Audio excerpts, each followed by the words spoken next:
కుల్చార మండలంలోని పైతల గ్రామం చెందిన అనిల్ అనే వ్యక్తి నిన్న కాల్పుల ద్వారా హత్యకు గురవడం జరిగింది. నిన్న సాయంత్రం దాదాపు 8:10 జరిగింది. జరిగినప్పుడు ప్రిన్సిపల్గా గ్రామస్తులంతా అది యాక్సిడెంట్ ద్వారా జరిగిందని అంటున్నారు. యాక్సిడెంట్ అని చెప్పి మనకు కంప్లైంట్ చేయడం జరిగింది. ఇమీడియట్గా బాడీ షిఫ్ట్ చేశాము గవర్నమెంట్ హాస్పిటల్కి. చేసిన క్రమంలో మన సిఐ ఎక్స్ఐ వాళ్ళు గమనించినప్పుడు అవి బుల్లెట్ గాయాలాగా అనిపించినాయి. ఇమీడియట్గా మళ్ళీ ఒకసారి వచ్చి క్రైమ్ వచ్చి సెర్చ్ చేశాము. సెర్చ్ చేసిన క్రమంలో మనకు 4 ఎంటీ కార్టేజ్ లభించింది. సో దీన్ని బట్టి ఇది ఫైరింగ్ ద్వారానే తెలిసినట్టు మనం నిర్ధారించాము. దాని తర్వాత దాన్ని ఇమీడియట్గా మర్డర్ కేసు, దాంతోపాటు ఆర్మ్స్ యాక్ట్ పెట్టి మనం కేసు కట్టాము. కేసు కట్టినాక తర్వాత దీనికోసం ఇది డిటెక్ట్ చేయడం కోసం మనం దీనికోసం సపరేట్ టీములు తయారు చేసాము. జిల్లా వ్యాప్తంగా మన సీఎల్ తీసుకుంటున్న టీం తయారు చేసి ఇప్పుడు ఇన్వెస్టిగేట్ చేస్తున్నాము.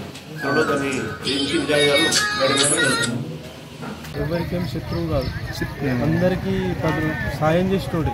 ఏ ఆపద ఉన్నా కానీ ఏదన్నా ఫోన్ చేసినా ఏదన్నా సరే పోదామని వచ్చేస్తాడు. ఎవరు పిలిచినా సరే వచ్చేస్తాడు. ఈ పార్టీ ఆ పార్టీ అని ఏమి చూడడు. ఎవరికైనా సరే పని చేసి పెడతాడు. ఎక్కడికి ఎప్పుడు ఉన్నా కానీ అరే మనం నలుగురికి చేస్తేనే గుర్తుండిపోతాం కదా, నలుగురికి చేస్తేనే గుర్తుండిపోతాం, మనకు తెలిసింది చెప్పాలి ఇట్లా చెప్పేటోడు. మరి ఫైరింగ్ చేసే అంటుందని ఏమో చెప్పలేడు. మాకు ఎప్పుడు కూడా ఎవరితో ఏముందని ఏం చెప్పలేదు. మంచిగానే ఉంటుండే. ఇంకేమైనా శత్రుత్వం లోకల్ లాగిన ఇంకా లోకల్ లాంటిగా రాజకీయం అంత ఇక చెప్పాడు, అన్నీ బయటకు చెప్పాడు. ఏదన్నా సీక్రెట్గా ఉంటాడు. మళ్ళీ మనం ఎంత బాధ ఉన్నా సరే ఆయన ఎంత లోపల ఏ బాధ ఉన్నా కానీ నవ్వుకుంటేనే మాట్లాడతాడు. చెప్పాడు ఏదన్నా ఏ ఇష్యూస్ ఉన్నా చెప్పాడు అన్నీ.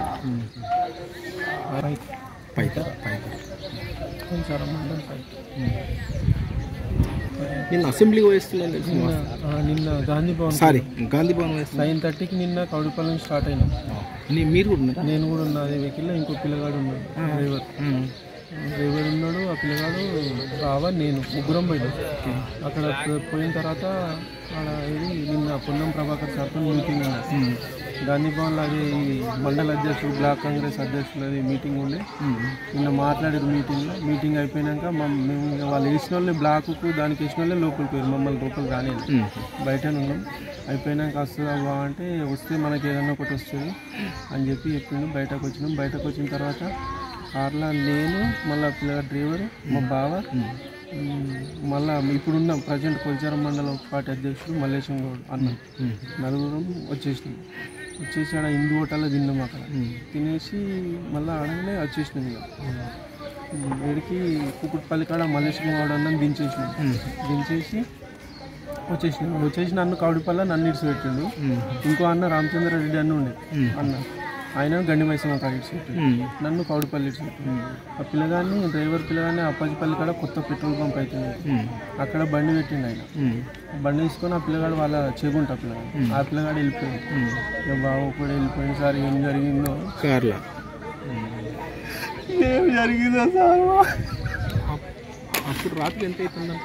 ఒక్కడే 8 వీళ్ళు నాకు ఈ పిల్లగాడు మా తమ్ముడు, ఈ బావ మా తమ్ముడు నాకు 8 తర్వాత 8కో ఎప్పుడు కాల్ చేసి అన్న ఈ యాక్సిడెంట్ అయింది, నువ్వు ఏడున్నావు అని వీళ్ళు నాకు పిలిస్తే ఇమ్మీడియట్లీ మీరు కేర్ హాస్పిటల్ తీసుకోపోరని చెప్పి కేర్ హాస్పిటల్ తీసుకొస్తే అక్కడ సార్ అన్న అంటే 20 నిమిషాల ముందే చనిపోయినా అని చెప్పిండట.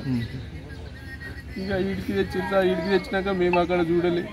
తర్వాత వీడికి వచ్చినాక అన్న వాళ్ళు ఆల్రెడీ చూసి ఫైరింగ్ జరిగిందని చెప్పి రైట్ సైడ్ లేదు, షోల్డర్ మాత్రమే వస్తపోతే తర్వాత రీచెకింగ్ పోయినప్పుడు తర్వాత తెలిసింది. ఇక్కడ వచ్చినాక టెస్ట్ చేసిన తర్వాత షెట్ ఓపెన్ చేసిన మా అన్న. షెట్ ఓపెన్ చేస్తే ఇక్కడ మొత్తం 4 రంధ్రాలు ఉన్నాయి. 4 రంధ్రాలు ఉన్నప్పుడు చూసి డౌట్ వచ్చి మళ్ళీ ఎస్ఐసిఐకి ఫోన్ చేసినాం. చేస్తే అక్కడ పోయి చూస్తే ఆవుల రాజిరెడ్డి కానీ మిగతా ఆంజనేయులు వచ్చారు. అక్కడికి వచ్చిన తర్వాత వాళ్ళ వెహికల్స్ ఐలెన్స్ వచ్చినాయి కదా భీము. అది నైట్ టైంలో వాళ్ళ కార్ వెహికల్స్ హై బీమ్స్ వచ్చాక అది బుల్లెట్ అనేటివి మెరిసినాయి. చక్కెర మెరిసి అక్కడ చూసినాం. 2 ఒక దగ్గర ఉన్నాయి. తర్వాత మిగతా దగ్గర సర్చ్ చేస్తే ఇంకో దగ్గర 2 ఉన్నాయి. తర్వాత అప్పుడు మాకు ఐడెంటిఫై చేసినాం ఇది అటాక్ చేసేదని. అంతవరకు కూడా మేము ఏమనుకున్నామంటే జస్ట్ గుద్దుకుండు కాబట్టి ఎక్కడో గట్టి దెబ్బ తాకింది చనిపోయినా మేము అనుకున్నాం ఒక 1 అవర్ దాకా. తర్వాత సిఐఎస్ చెకింగ్ చేసిన తర్వాత బుల్లెట్స్ దొరికిన తర్వాత అప్పుడు మేము అది అటాక్ చేయడం వల్ల చనిపోయినా అప్పుడు నిర్ధారించింది. అంటే మీకు ఎవరి మీద అనుమానం అంటే ఎవరికి కూడా చెప్పలేదు అనుమానం అని కూడా. గొడవలు ఉంటుండే ఎప్పుడన్నా? అంటే రాజకీయాలు అందరితో సమానంగా అందరికీ సహాయం చేసుకుంటూనే ముందుకి. నిన్న కూడా రాజ్భవన్లో మీటింగ్ ఉందని పోయిండు. అక్కడ నుంచి వచ్చిన తర్వాత కూడా ఫ్రెండ్స్ అందరినీ దించుకుంటే చౌరస్తా ఒకరు దించేసారు. చౌరస్తా నుంచి ఒక్కరింటికి ఒంటరి ప్రయాణం చేశారు. రాజ్భవన్ ఎక్కడో వెళ్ళింది అది కూడా మాకు క్లియర్గా తెలియదు. అంటే నేను వేరే రకం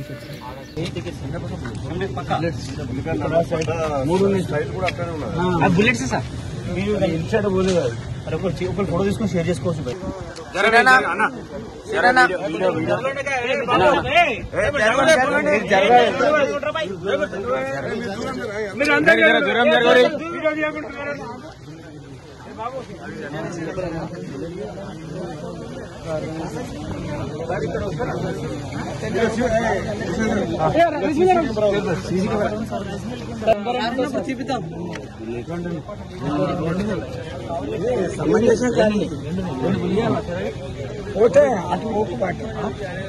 దీన్ని కూడా